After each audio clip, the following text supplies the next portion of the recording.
ಶಂಕರ ಭಗವತ್ಪಾದಾಚಾರ್ಯರು ಬರೆದಿರ್ತಕ್ಕಂತಹ ಶಿವಮಾನಸ ಪೂಜಾ ಸ್ತೋತ್ರಗಳನ್ನು ನೋಡೋಣ ಅಂಥೇಳಿ ಇವತ್ತು ಆಯ್ಕೆ ಮಾಡ್ಕೊಂಡಿದ್ದೀವಿ. ಬಹಳ ಪುಟ್ಟದು ಪಂಚಕ 5 ಸ್ತೋತ್ರಗಳಿದೆ, ಆದರೆ ಬಹಳ ಮಹತ್ವಪೂರ್ಣದಾಗಿದೆ. ಶಂಕರ ಭಗವತ್ಪಾದಾಚಾರ್ಯರು ಉಪನಿಷತ್ಗಳಿಗೆ, ಬ್ರಹ್ಮಸೂತ್ರಕ್ಕೆ, ಭಗವದ್ಗೀತೆಗೆ ಭಾಷ್ಯ ಬರೆದಿದ್ದಾರೆ ಮತ್ತು ಅದನ್ನು ಹೊರತುಪಡಿಸಿ ಸ್ತೋತ್ರಗಳನ್ನು ಬರೆದಿದ್ದಾರೆ ಅಂತ ಹೇಳಿ ನಂಬಲಾಗುತ್ತೆ. ಆದರೆ ವಿದ್ವತ್ ವಲಯದಲ್ಲಿ ಇದು ಚರ್ಚೆ ಇದೆ. ಇದು ನಿಜವಾಗ್ಲೂ ಶಂಕರಾಚಾರ್ಯರೇ ಬರೆದಿದ್ದ ಅಥವಾ ಅವರ ಪರಂಪರೆಯಲ್ಲಿ ಬಂದಂತಹ ಬೇರೆ ಯತಿಗಳು ಬರೆದಿದ್ದ ಅಂತಕ್ಕಂಥದ್ದು ಸಂಶಯ ಇದೆ. ಆದರೂ ಕೂಡ ಅದ್ವೈತ ಸಿದ್ಧಾಂತಕ್ಕೆ ಬಹಳ ಹತ್ತಿರವಾಗಿರೋದ್ರಿಂದ, ಅದ್ವೈತಕ್ಕೆ ಯಾವುದೇ ರೀತಿಯಾಗಿ ಹಾನಿ ಇಲ್ಲದೆ ಇರೋ ಕಾರಣ ಇದೆಲ್ಲ ಶಂಕರರು ಬರೆದಿರೋದು ಅಂತ ಹೇಳಿ ಒಪ್ಪಿಕೊಂಡು ಇದನ್ನು ಅಧ್ಯಯನ ಮಾಡಲಿಕ್ಕೆ ಇಟ್ಕೊಳ್ತೀವಿ. ಶಿವಮಾನಸ ಪೂಜಾ ಸ್ತೋತ್ರದ ವಿಶೇಷ ಏನು ಅಂತಂದರೆ, ಇದರಲ್ಲಿ ಹಂತ ಹಂತವಾಗಿ ಶಂಕರರು ನಮ್ಮನ್ನು ಮೇಲಿನ ಸ್ತರಕ್ಕೆ ಕರ್ಕೊಂಡು ಹೋಗ್ತಾರೆ. ಅಂದರೆ ಸಾಮಾನ್ಯವಾಗಿ ಪೂಜೆನ 3 ವಿಧದಲ್ಲಿ ಮಾಡ್ಬೋದು.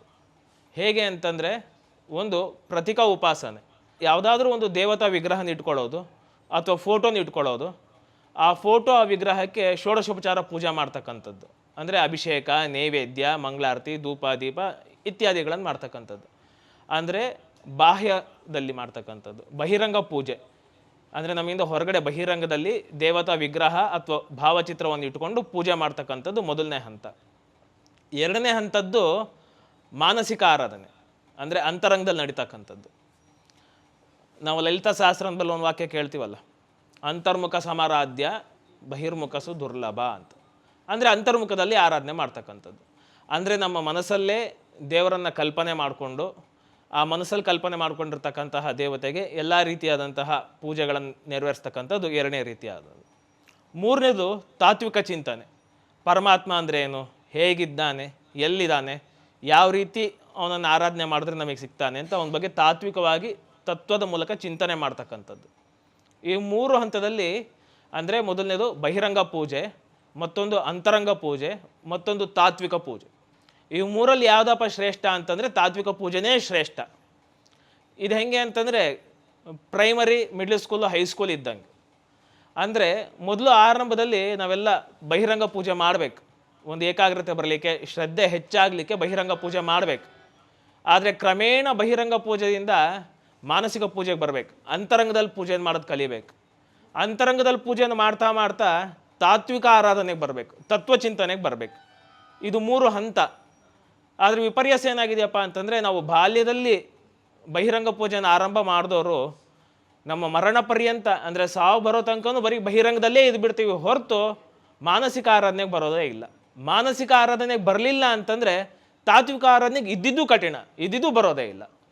ಹಾಗಾಗಿ ಹಂತ ಹಂತವಾಗಿ ನಾವೆಲ್ಲ ಹಿರಿಯರಾಗ್ತಾ ಆಗ್ತಾ ಅಂದರೆ ನಮಗೆ ಏಜ್ ಆಗ್ತಾ ಆಗ್ತಾ ನಾವೆಲ್ಲ ಹಂತ ಹಂತವಾಗಿ ಅಂತರ್ಮುಖಿಗಳಾಗೋದನ್ನು ಕಲಿಬೇಕು. ಈ ಶಿವಮಾನಸ ಪೂಜಾ ಸ್ತೋತ್ರ ಏನಿದೆ, ಇದು ನಮ್ಮನ್ನು ಬಹಿರಂಗ ಪೂಜೆಯಿಂದ ನಮಗೆ ಅಂತರಂಗ ಪೂಜೆಗೆ ಕರ್ಕೊಂಡು ಬರುತ್ತೆ ಮತ್ತು ಅಲ್ಲಿಗೆ ನಿಲ್ಲಿಸಲ್ಲ. ಅಲ್ಲಿಗೆ ನಿಲ್ಲಿಸ್ಬಿಟ್ಟಿದ್ದರೆ ಇದರ ಮಹತ್ವ ಅಷ್ಟಿರ್ತಿರಲಿಲ್ಲ. ಶಂಕರರು ಬರ್ದೇ ಇಲ್ಲ ಅಂತ ಖಚಿತವಾಗಿ ಹೇಳಿಬಿಡ್ಬೋದಿತ್ತು. ಆದರೆ ಇದು ಕೇವಲ ಬಹಿರಂಗದಿಂದ ಅಂತರಂಗಕ್ಕೆ ಕರ್ಕೊಂಡು ಬಂದು ನಿಲ್ಲಿಸಲ್ಲ, ಅಂತರಂಗದಿಂದ ತಾತ್ವಿಕ ಆರಾಧನೆ ಕರ್ಕೊಂಬಂದು ನಿಲ್ಲಿಸತ್ತೆ. ಅಂದರೆ ತತ್ವಕ್ಕೆ ಮುಟ್ಸತ್ತೆ ಇದು. ಅಂದರೆ ಸಂಪೂರ್ಣವಾಗಿ ನದಿನ ದಾಟ್ಸತ್ತೆ ಅಂತ ಹೇಳ್ಬೋದು, ಭವಸಾಗರವನ್ನು ದಾಟ್ಸತ್ತೆ ಅಂತ. ಹಾಗಾಗಿ ಈ ಶಿವಮಾನಸ ಪೂಜಾ ಸ್ತೋತ್ರ ನಮ್ಮನ್ನು ತತ್ವದಲ್ಲಿ ನಿಲ್ಲಿಸ್ತಕ್ಕಂಥ ಕಾರಣ ಇದು ಶಂಕರರು ಬರೆದಿದ್ದಾರೆ ಅಂತ ನಾವೆಲ್ಲ ಒಪ್ಕೊಳ್ಬಹುದು. ಬಹಳ ಸುಲಭವಾಗಿದೆ. ನಮಗೆಲ್ಲರಿಗೂ ಬಹಿರಂಗದಲ್ಲಿ ಷೋಡಶೋಪಚಾರ ಪೂಜೆಗಳನ್ನು ಮಾಡಿ ನಮಗೆಲ್ಲವೂ ಅಭ್ಯಾಸ ಇರೋದರಿಂದ ಇದು ಅರ್ಥ ಮಾಡ್ಕೊಳ್ಳಿಕ್ಕೆ ಬಹಳ ಸುಲಭ ಆಗುತ್ತೆ. ಆದರೆ ಇದನ್ನು ನಾವು ಯಾವ ರೀತಿ ತಿಳ್ಕೊಳ್ಬೇಕು ಅನ್ನೋದಕ್ಕೆ ಭಗವಾನ್ ಶ್ರೀಧರ ಸ್ವಾಮಿಗಳ ಚರಿತ್ರೆಯಲ್ಲಿ ಒಂದು ಘಟನೆ ಬರುತ್ತೆ. ಅದನ್ನು ನೋಡಿದ್ರೆ ನಮಗಿದು ಮತ್ತಷ್ಟು ಚೆನ್ನಾಗಿ ಅರ್ಥ ಆಗುತ್ತೆ. ಇದರಲ್ಲಿ ಆಚಾರ್ಯ ಶಂಕರರು ಪರಮಾತ್ಮನಿಗೆ ಅಂತರಂಗದಲ್ಲಿ ಹೇಗೆ ಪೂಜೆ ಮಾಡೋದು, ಮನಸ್ಸಲ್ಲಿ ಪೂಜೆ ಮಾಡೋದು ಹೇಗೆ, ಮಾನಸಿಕ ಪೂಜೆ ಹೇಗೆ ಅಂತ ಇದರಲ್ಲಿ ಬರೆದಿದ್ದಾರೆ. ಅದನ್ನು ಯಾವ ರೀತಿಯಾಗಿ ಮಾಡಬೇಕು ಅಂತ ಶ್ರೀಧರ ಸ್ವಾಮಿಗಳು ಅವ್ರ ಜೀವನ ಚರಿತ್ರೆಯಲ್ಲಿ ಅವ್ರ ಪ್ರವಚನ ಕೊಟ್ಟಾಗ ತಿಳಿಸಿದ್ದಾರೆ ಮತ್ತು ಅವ್ರಿಗೆ ಅದೇ ರೀತಿಯಾದಂತಹ ಒಂದು ದರ್ಶನ ಆಗುತ್ತೆ.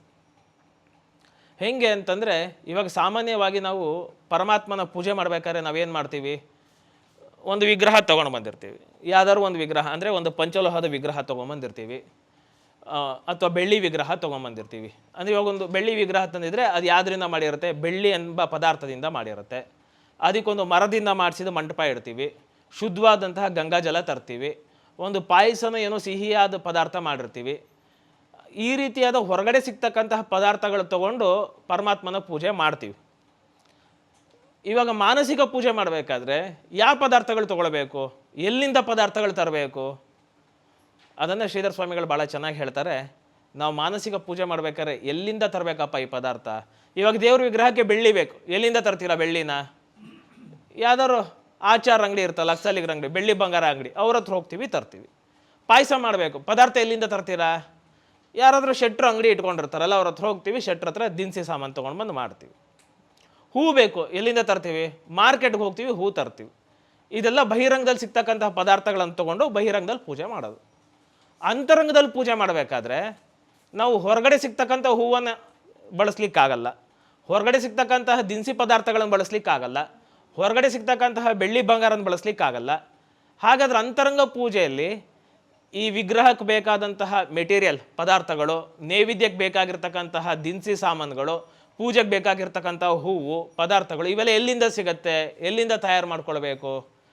ಶ್ರೀಧರ ಸ್ವಾಮಿಗಳು ಹೇಳ್ತಾರೆ, ಅವೆಲ್ಲ ಎಲ್ಲಿಂದ ತಯಾರಾಗಬೇಕಪ್ಪ ಅಂತಂದರೆ ನಮ್ಮಲ್ಲಿ ಆತ್ಮ ಚೈತನ್ಯ ಇದೆಯಲ್ಲ, ಆ ಆತ್ಮ ಚೈತನ್ಯದಿಂದಲೇ ಅವೆಲ್ಲ ತೊಗೊಳ್ಬೇಕಂತೆ.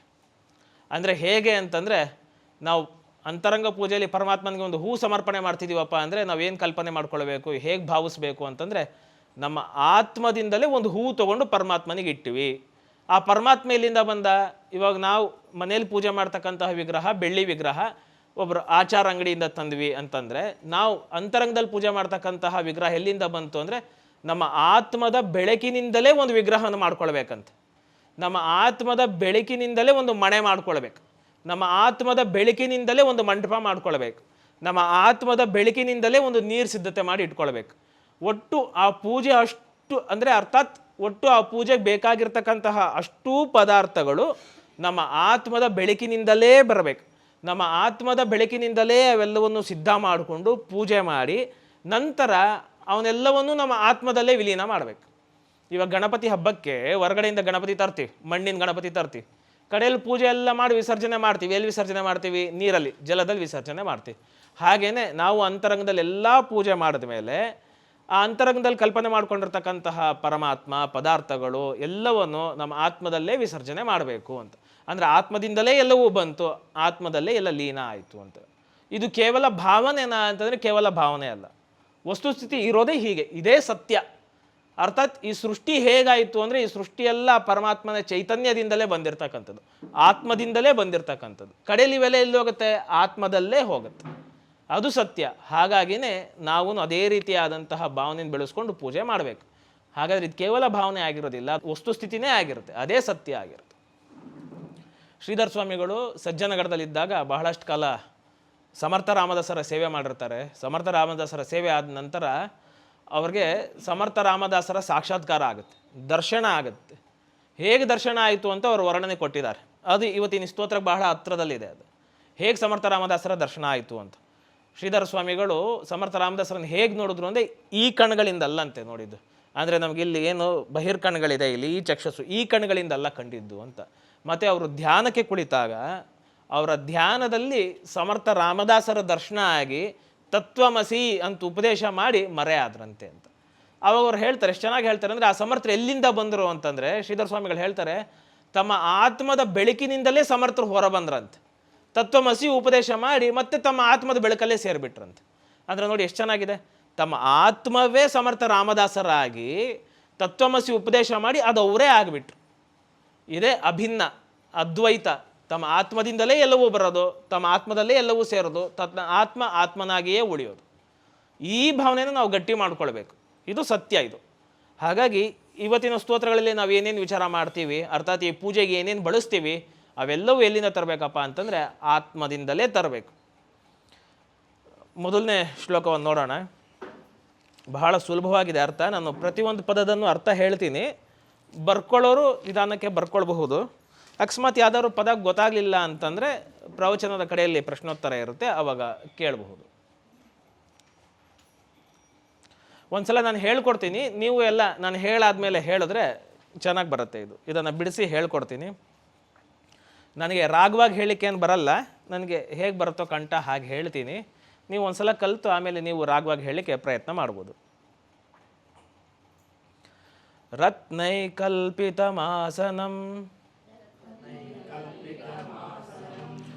ಹಿಮಜಲೈ ಸ್ನಾನಾಂಚ ದಿವ್ಯಾಂಬರಂ ನಾನಾರತ್ನವಿಭೂಷಿತಂ ಮೃಗಮದ ಮೋದಾಂಕಿತಂ ಚಂದನಂ ಜಾತಿ ಚಂಪಕ ಬಿಲ್ವಪತ್ರ ರಚಿತಂ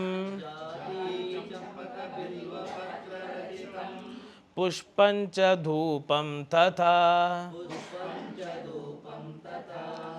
ದೀಪಂ ದೇವಧಯಾನಿಧೇ ಪಶುಪತೆ ಹೃತ್ಕಲ್ಪಿತಂ ಗೃಹ್ಯತಾಂ.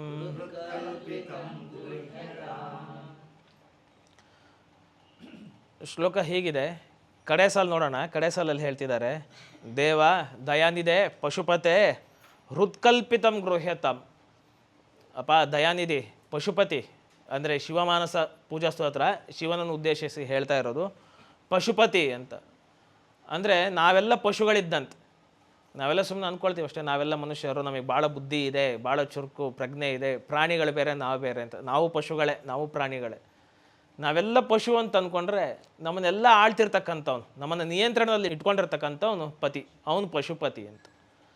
ಅಂದರೆ ನಾವೆಲ್ಲ ಜೀವಾತ್ಮ ಅಂತ ಕರೆದ್ರೆ ನಮ್ಮನ್ನೆಲ್ಲ ನಿಯಂತ್ರಣ ಮಾಡ್ತಿರ್ತಕ್ಕಂತಹ ಪರಮಾತ್ಮ ಅವನು ಪಶುಪತಿ ಅಂತ.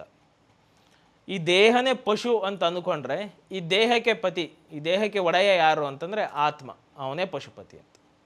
ಶಿಶುನಾಳ್ ಶರೀಫ್ ಒಂದು ಹಾಡು ಬರ್ದಿದ್ದಾರೆ, ಎಲ್ಲರಂಥವನಲ್ಲ ನನ್ನ ಗಂಡ ಬಲ್ಲಿಗನೋ ಪುಂಡ ಅಂತ. ಅಂದರೆ ಅವ್ರ ಪರಮಾತ್ಮ ನನ್ನ ಗಂಡ ಅಂತಂದ್ರು, ಅಂದ್ರೆ ಅವನೇ ಪತಿ ಅಂತ, ಪರಮಾತ್ಮನೇ ಗಂಡ ಅಂತ. ನಾವು ಸುಮ್ಮನೆ ಇಲ್ಲಿ ಮೇಲ್ ಫೀಮೇಲ್ ಅಂತ ಅಂದ್ಕೊಳ್ತೀವಿ, ನಾವು ಪುಲ್ಲಿಂಗ ಸ್ತ್ರೀಲಿಂಗ ಅಂತ. ಇಲ್ಲ, ಪರಮಾತ್ಮನ ಜೊತೆ ಎಲ್ಲ ಹೋಲಿಸ್ಕೊಂಡ್ರೆ ಅವನೇ ನಿಜವಾದ ಗಂಡು, ಅವನೇ ಗಂಡ ಅಂತ, ಅಂದರೆ ಪತಿ ಅಂತ. ಆ ಪಶುಪತಿ, ಆ ಈಶ್ವರ ದಯಾನಿಧಿಗೆ ಪ್ರಾರ್ಥನೆ ಮಾಡ್ತಾ ಇದ್ದಾರೆ. ಏನಂತ? ಹೃತ್ಕಲ್ಪಿತ. ನೋಡಿ, ಎಲ್ಲ ಕಲ್ಪನೆ, ಕಲ್ಪಿತ ಅಂದರೆ ಮನಸ್ಸಲ್ಲಿ. ಇಲ್ಲೆಲ್ಲ ಬಾಹ್ಯ ಪೂಜೆ ಇಲ್ಲ. ಇದನ್ನು ನಾವು ವಾಸ್ತವವಾಗಿ ಇದನ್ನು ಕಲಿತು ಹೇಗೆ ಮಾಡಬೇಕಪ್ಪ ಅಂತಂದರೆ ಶ್ರೀಧರ ಸ್ವಾಮಿಗಳು ಹೇಳ್ತಾರೆ ಮಾನಸ ಪೂಜೆ ಹೇಗೆ ಮಾಡಬೇಕು ಅಂತ.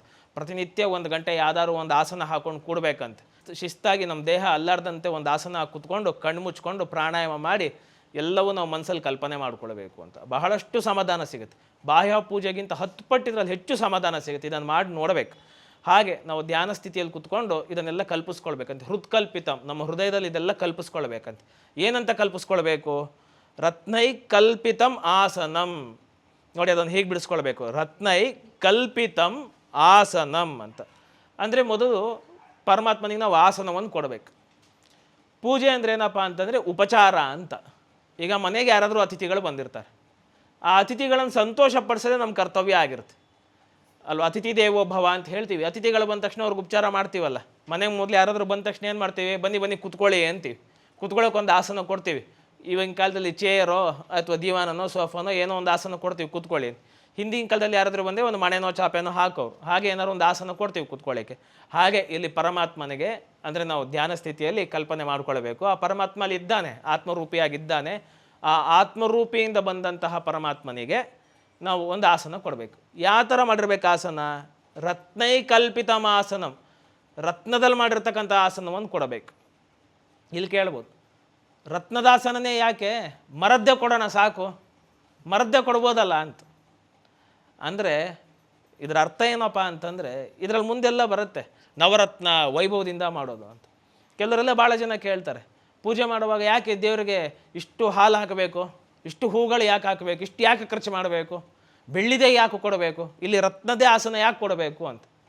ಅದ್ರ ಉದ್ದೇಶ ಇಷ್ಟೇ, ಪರಮಾತ್ಮ ಏನು ನಾವು ರತ್ನದ ಕೊಟ್ಟಿದ್ದು ನೋಡಿ ಹೆಚ್ಚು ಸಂತೋಷ ಆಗಿ, ಇವನು ಮನೆದು ಕೊಟ್ಟಿದ್ದಾನೆ, ಇವನು 1,000 ರೂಪಾಯಿ ಅಷ್ಟು ಅನುಗ್ರಹ ಮಾಡೋಣ, ಇವನು ಬೆಳ್ಳಿದು ಕೊಟ್ಟಿದ್ದಾನೆ 10,000 ಅನುಗ್ರಹ ಮಾಡೋಣ, ಇವನು ರತ್ನದ ಮನೆ ಕೊಟ್ಟಿದ್ದಾನೆ ಇವನು 1,00,000 ಅನುಗ್ರಹ ಮಾಡೋಣ ಅಂತೇನು ತಾರತಮ್ಯ ಮಾಡೋದಿಲ್ಲ. ಆದರೆ ಇದು ಅರ್ಥ ಏನಪ್ಪ ಅಂತಂದರೆ, ಕೊಡಬೇಕು ಅನ್ನೋ ಸಂದರ್ಭ ಬಂದರೆ ಮುಕ್ತವಾಗಿ ಕೊಟ್ಬಿಡ್ಬೇಕು, ಹೆಚ್ಚೇ ಕೊಟ್ಬಿಡಬೇಕು ಅಂತ.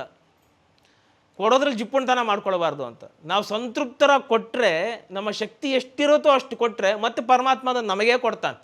ಪರಮಾತ್ಮ ಅಂತಲ್ಲ, ನಾವು ದಾನ ಮಾಡಬೇಕಾದ್ರೂ ಅಷ್ಟು, ಯಾರೇ ಯೋಗಿಗಳಿರಲಿ ಸತ್ಪುರುಷರಿರಲಿ ಯಾರಿಗೇ ಆಗಲಿ ಬ್ರಹ್ಮಚಾರಿಗಳಿಗಾಗಲಿ ಏನಾದರೂ ಕೊಡಬೇಕು ಅಂತ ಬಂದಾಗ ಇದ್ದಿದ್ದು ಸಂಪೂರ್ಣ ಕೊಡಬೇಕಂತ.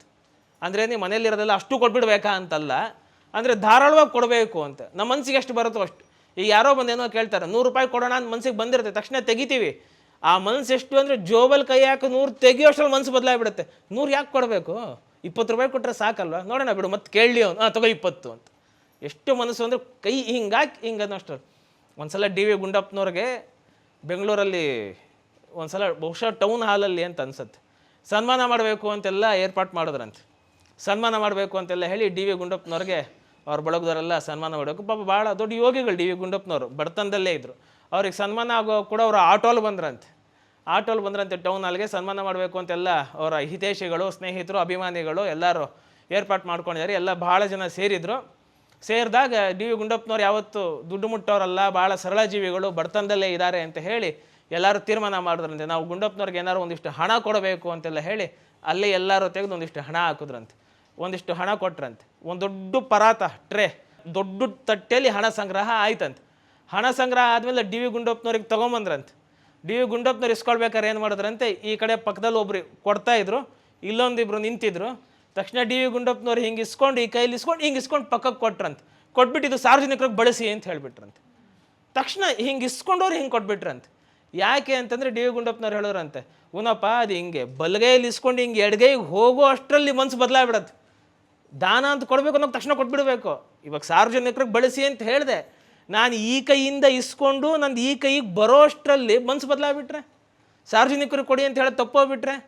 ಅದಕ್ಕೆ ಒಂದು ಕೈಗೆ ಅಪೇಕ್ಷೆ ಇದ್ದಿದ್ದು ಮತ್ತೊಂದಕ್ಕೆ ಇರುತ್ತೋ ಇಲ್ಲ ಅಂದ್ಬಿಟ್ಟು ಒಂದು ಕೈ ನಿಂಗೆ ಇಸ್ಕೊಂಡು ಇನ್ನೊಂದು ಕೈ ಹಿಂದೆ ಕಟ್ಕೊಂಡು ಗೊತ್ತಾಗೋದು ಬೇಡ ಸುಮ್ಮನೆ ಆ ಕೈಗೆ ಅಂತ ಅಂದ್ರೆ ಅಷ್ಟೇ ತಕ್ಷಣ ಕೊಟ್ಬಿಟ್ರು ಅಂತ. ಕೊಡೋವಂಥ ಸಂದರ್ಭ ಬಂತು ಅಂದರೆ ಮನಸ್ತೃಪ್ತಿಯಾಗಿ ಕೊಟ್ಬಿಡಬೇಕು ಅಂತ.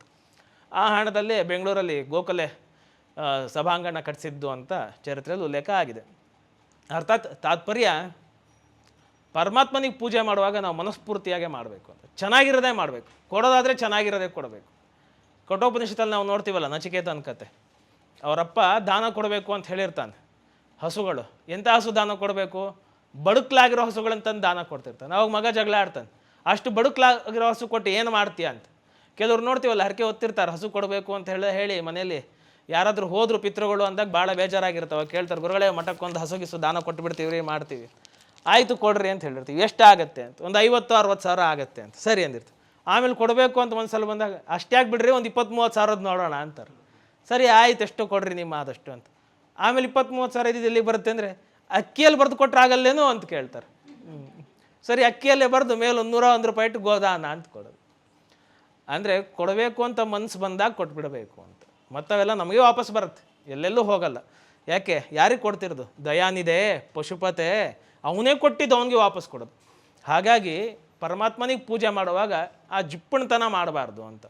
ಅವನೇ ಕೊಟ್ಟಿದ್ದು ಅವನಿಗೆ ಸಂತೃಪ್ತಿಯಾಗಿ ಕೊಡಬೇಕು ಅನ್ನೋ ಅರ್ಥದಲ್ಲಿ ಇಲ್ಲಿ ವಿಶೇಷವಾದಂತಹ ಒಳ್ಳೊಳ್ಳೆ ರೀತಿಯಾದಂತಹ ವೈಭವೇತ ಪದಾರ್ಥಗಳನ್ನೆಲ್ಲ ಇಲ್ಲಿ ಹೇಳ್ತಾರೆ.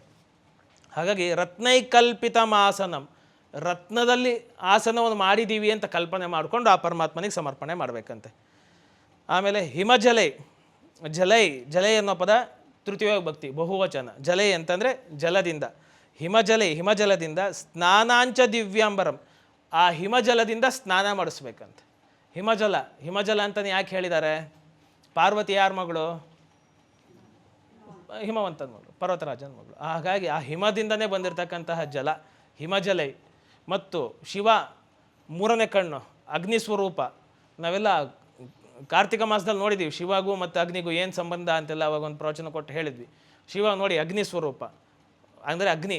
ಅವನಿಗೆ ಯಾವುದ್ರಲ್ಲಿ ಸ್ನಾನ ಮಾಡಿಸ್ಬೇಕಪ್ಪ ಅಂದರೆ ತಣ್ಣಗಿರೋದ್ರಲ್ಲಿ ಸ್ನಾನ ಮಾಡಿಸ್ಬೇಕು. ಹಿಮ ಅಂದರೆ ಅಗ್ನಿ ಸ್ವರೂಪ ಶಿವ, ಪಾರ್ವತಿ ಹಿಮವಂತನ ಮಗಳು. ಹಾಗಾಗಿ ಆ ಹಿಮದ ಜಲವನ್ನು ತಂದು ಶಿವನಿಗೆ ಸ್ನಾನ ಮಾಡಿಸ್ತಾ ಇರೋದು ಅಂತ. ಹಿಮಜಲೈ ಸ್ನಾನಾಂಚ ದಿವ್ಯಾಂಬರಂ, ರತ್ನದ ಲಾಸನವನ್ನು ಸಮರ್ಪಣೆ ಮಾಡಿದ್ವಿ. ಹಾಗಾಗಿ ಹಿಮಾಲಯದಿಂದ ತಂದಿರತಕ್ಕಂತಹ ಜಲದಿಂದ ಅಭಿಷೇಕವನ್ನು ಮಾಡಿದ್ವಿ, ಸ್ನಾನ ಮಾಡಿಸಿದ್ವಿ. ಅಂದರೆ ಮತ್ತು ಅಂತ, ಮತ್ತು ದಿವ್ಯಾಂಬರಂ, ದಿವ್ಯವಾದಂತಹ ಬಟ್ಟೆ. ನಾವೆಲ್ಲ ಉಡ್ತಕ್ಕಂಥದ್ದು ಸಾಧಾರಣ ಬಟ್ಟೆ, ಪರಮಾತ್ಮನಿಗೆ ವಿಶೇಷವಾದಂತಹ ಬಟ್ಟೆ ದಿವ್ಯಾಂಬರವನ್ನು ಕೊಡಬೇಕು ಅಂತ. ವಾಸ್ತವವಾಗಿ ಹೇಳ್ತೀವಿ, ಪರಮಾತ್ಮನಿಗೆ ಯಾವುದಪ್ಪ ನಿಜವಾದ ಬಟ್ಟೆ ಅಂತಂದರೆ ದತ್ತಾತ್ರೇಯ ಹಿಂಗೆ ಹೇಳ್ತೀವಿ, ದಿಗಂಬರ ಅಂತ ಕರಿತೀವಿ. ಅವನು ಏನು ದಿಕ್ಕುಗಳು ಮಾಡಿದ್ದಾನೆ, ಆಕಾಶ, ಅದೇ ಅವನು ವಸ್ತ್ರ ಅಂತ. ಹಾಗಾಗಿ ಒಟ್ಟು ದಿಕ್ಕು ಯಾವುದ್ಯಾವುದಿದೆ, ಆಕಾಶ ಯಾವುದಿದೆ ಅದೇ ಅವನು ವಸ್ತ್ರ ಅಂತ. ಹಾಗಾಗಿ ಇಲ್ಲಿ ದಿವ್ಯಾಂಬರ ಅಂತಂದಿದ್ದಾರೆ. ವಿಶೇಷವಾದಂಥ ವಸ್ತ್ರವನ್ನು ನಾವು ಪರಮಾತ್ಮನಿಗೆ ಕೊಡ್ತಾ ಇದ್ದೀವಿ. ನಾನಾ ರತ್ನ ವಿಭೂಷಿತಂ, ನಾನಾ ರತ್ನಗಳನ್ನು ಹಾಕ್ತಾ ಇದ್ದೀವಿ. ಪರಮಾತ್ಮನಿಗೆ ಆಸನ ಹಾಕಿ ಅಲ್ಲಿ ಸ್ಥಾಪನೆ ಮಾಡಿದ ಮೇಲೆ ಗಂಗಾ ಜಲದಿಂದ ಸ್ನಾನವನ್ನು ಮಾಡಿಸಿ ದಿವ್ಯಾಂಬರ ವಿಶೇಷವಾದಂತಹ ವಸ್ತ್ರವನ್ನು ಸಮರ್ಪಣೆ ಮಾಡಿ ನಾನಾ ರತ್ನ ವಿಭೂಷಿತಂ ನಾನಾ ರತ್ನಗಳಿಂದ ಅವನಿಗೆ ಅಲಂಕಾರ ಮಾಡಿದ್ವಿ. ನಾನಾ ರತ್ನಗಳಿಂದ ಅಲಂಕಾರ ಆದಮೇಲೆ ಮೃಗಮದ ಅಂತ ಇದೆ. ಮೃಗಮದ ಅಂತಂದರೆ ಏನಪ್ಪ ಅಂತಂದರೆ, ಮದ ಅಂತಂದರೆ ಕಸ್ತೂರಿ ಅಂತ. ಮೃಗಮದ ಕಸ್ತೂರಿ ಮೃಗ ಅಂತಿರುತ್ತೆ, ಕೇಳಿದ್ದೀರಾ? ಈ ಜಿಂಕೆ ಇದ್ದಂಗೆ ಕಸ್ತೂರಿ ಮೃಗ ಅಂತಿರುತ್ತೆ. ಜಿಂಕೆ ಜಾತಿಗೆ ಸಂಬಂಧಪಟ್ಟಿದ್ದು ಕಸ್ತೂರಿ ಮೃಗ ಅಂತಿರುತ್ತೆ. ಅದರ ಗ್ಲ್ಯಾಂಡ್ ತೆಗೆದುಬಿಟ್ಟು ಪರ್ಫ್ಯೂಮ್ ಮಾಡ್ತಾರೆ, ನೋಡಿರ್ಬೇಕು, ಕೇಳಿರಬೇಕು ನೀವೆಲ್ಲ. ಕಸ್ತೂರಿ ಮೃಗದು ಪರ್ಫ್ಯೂಮ್ ಮಾಡ್ತಾರೆ. ಅಥವಾ ಈ ಕೆಲವರು ಅತ್ತರ್ ಅಂತ ಬಳಸ್ತಾರೆ, ಅಂದರೆ ನ್ಯಾಚುರಲ್, ಅದು ಹೂವಿಂದೆಲ್ಲ ಮಾಡಿರ್ತಕ್ಕಂಥದ್ದು ಅತ್ತರ್ ಅಂತ ಬಳಸ್ತಾರೆ, ಭಾಳ ಪರಿಮಳ ಇರುತ್ತೆ. ಅದು ಮೃಗಮದ ಅಂತ ಕರೀತಿದ್ದಾರೆ. ಅಂದರೆ ಮೃಗಮದ ಅಂದರೆ ಆ ಕಸ್ತೂರಿ ಮೃಗದಿಂದ ತೊಗೊಂಡಿರ್ಬೇಕು ಅದನ್ನು. ಮೋದಾಂಕಿತಂ, ಇದನ್ನು ಮೋದಾಂಕಿತ ಅಂತಲೂ ಹೇಳ್ಬೋದು, ಅಥವಾ ಇಲ್ಲಿ ಮೃಗಮದ ದಾಕೆ ದೀರ್ಘ ಇದೆ, ಮೃಗಮದ ಮೋದಾಂಕಿತಂ ಅಂತಿರೋದನ್ನು ಹಿಂಗೂ ಸ್ಪ್ಲಿಟ್ ಮಾಡ್ಕೊಳ್ಬೋದು. ಮೃಗಮದ ಆಮೋದಾಂಕಿತಂ ಅಂತಲೂ ಮಾಡ್ಕೊಳ್ಬೋದು. ಆಮೋದ ಅಂದರೆ ಏನಪ್ಪ ಅಂತಂದರೆ ಪರಿಮಳ ಅಂತ, ಪರ್ಫ್ಯೂಮ್, ಪರಿಮಳ. ಆಮೋದಾಂಕಿತಂ ಹೇಗೆ ಬಿಡಿಸ್ಕೊಳ್ಬೋದು? ಅದು ಮೃಗಮದ ಆಮೋದ ಅಂಕಿತಂ. ಮೃಗಮದ ಅಂತಂದರೆ ಕಸ್ತೂರಿ ಮೃಗದಿಂದ ತಂದಿರತಕ್ಕಂತಹ ಆಮೋದ ಅಂದರೆ ಪರ್ಫ್ಯೂಮ್. ಅಂಕಿತ ಅಂತಂದರೆ ಹಚ್ಚೋದು, ಲೇಪನ ಮಾಡೋದು ಅಂತ. ಮೃಗಮದ ಮೋದಾಂಕಿತಂ ಚಂದನಂ, ಅದನ್ನು ಯಾವ್ದ್ರ ಜೊತೆಗೆ ಮಿಕ್ಸ್ ಮಾಡಿ ಹಚ್ಚಬೇಕು? ಚಂದನದ ಜೊತೆ, ಗಂಧದ ಜೊತೆ ಮಿಶ್ರಣ ಮಾಡಿ ಹಚ್ಚಬೇಕು ಅಂತ. ಭಾಳ ಪರಿಮಳ ಇರುತ್ತೆ. ನಾಥ ಪರಂಪರೆಯಲ್ಲಿ ಇವಾಗಲೂ ಅತ್ತರ್ ಹಚ್ತಕ್ಕಂಥ ಅಭ್ಯಾಸ ಇದೆ. ಸಾಮಾನ್ಯವಾಗಿ ನಾಥ ಪರಂಪರೆಯಲ್ಲಿ ಕೇಳ್ತಾರೆ, ಯಾರಾದರೂ ಸಾಧು ಇದ್ದ ಅಂತಂದರೆ 3 ಲಕ್ಷಣಗಳನ್ನು ಹೇಳ್ತಾರೆ. ಒಂದು ಅತ್ತರ್, ಮತ್ತೊಂದು ಭಸ್ಮ, ಮತ್ತೊಂದು ಅವರು ಸೇತಕ್ಕಂತಹ ಭಂಗಿ. ಅವು 3 ಇಲ್ಲಾಂದರೆ ಮತ್ತೆ ನೀನೆಂಥ ಸಾಧು ಅಂತಾರೆ. ಅತ್ತರ್ ಇರಲೇಬೇಕು. ಅತ್ತರು, ಭಸ್ಮ ಮತ್ತು ಭಂಗಿ, ಅದು ಭಾಳ ವಿಶೇಷವಾಗಿರುತ್ತೆ ಅವರಲ್ಲಿ. ಹಾಗಾಗಿ ನಾಥ ಸಂಪ್ರದಾಯದಲ್ಲಿ ಅತ್ತರ್ ಬಳಸ್ತಾರೆ. ನನಗೂ ಪೂರ್ವಾಶ್ರಮದಲ್ಲಿ ಅಂದರೆ ಸನ್ಯಾಸಕ್ಕೂ ಮೊದಲು ಒಬ್ಬರು ಸಿಕ್ಕಿದ್ರು ಹಾಗೇನೆ ನಾಥ ಪರಂಪರದವರು. ಅವ್ರು ನನಗೆ ಕೇಳಿದ್ರು, ಕೈ ತೋರಿಸಿ ಅಂತ. ಕೈ ಹಿಂಗೆ ಹಿಡಿಬೇಕು, ಈ ಕೈ ಇಲ್ಲಿ ಭಾಗ ತೋರಿಸ್ಬೇಕು, ಇಲ್ಲಿ ಅತ್ತರ್ ಹಚ್ತಾರೆ. ನನಗೆ ಹಾಗೆ ಕೈ ತೋರಿಸಿ ಅಂತ ಕೇಳಿದ್ರು, ನಾನು ಕೈ ಕೊಟ್ಟೆ. ನಾನು ಮೊದಲನೇ ಸಲ ಅತ್ತರ್ ನೋಡಿದ್ದು. ನಾನು ಅಂದ್ಕೊಂಡಿದ್ದೆ ಅತ್ತರ್ ಅಂದರೆ ಬರೀ ಸಾಬ್ರು ಹಚ್ತಾರೆ ಅಷ್ಟೇ ಅಂತ ಅಂದ್ಕೊಂಡಿದ್ದೆ. ಅವರು ಆದ್ರೆ ಹಾಗೇನಿಲ್ಲ, ನಮ್ಮ ಪರಂಪರೆಯಲ್ಲಿ ಅತ್ತರ್ ಹಚ್ಚತಕ್ಕಂಥ ಪದ್ಧತಿ ಇದೆ ಅಂತ ನಂಗೆ ಆಮೇಲೆ ಗೊತ್ತಾಯ್ತು. ಅವ್ರು ಹೇಳಿದ್ರು ಇದು ಪೂರ್ತಿ ನ್ಯಾಚುರಲ್ ಅಂತ. ನಾನು ಅಂದ್ಕೊಂಡು ಇದು ಯಾಕೆ ಹಚ್ತಾರೆ, ಇದು ಇಷ್ಟು ಸುಗಂಧ ಇರೋದು ಅಂತ. ಅವ್ರು ನನಗೆ ಕೈ ತೋರಿಸಿ ಅಂದರು. ಕೈ ತೋರಿಸಿದ್ಮೇಲೆ ಆ ಬಾಟ್ಲು ತೊಗೊಂಡು ಹಿಂಗೆ ಅತ್ತರ್ ಹಚ್ಚಿದ್ರು. ತಿಕ್ಕೊಳ್ಳಿ ಕೈ ಅಂದರು. ಸರಿ, ನಾನು ತಿಕ್ಕೊಂಡ್ಮೇಲೆ ಪರಿಮಳ ನೋಡಿ ಅಂದರು. ಸರಿ ಅಂತ ಹಿಂಗೆ ಇಟ್ಕೊಂಡು ಒಂದು ಸಲ ಪರಿಮಳ ಹೇಳ್ಕೊಳ್ಳಿ ಉಸಿರು ಅಂದರು.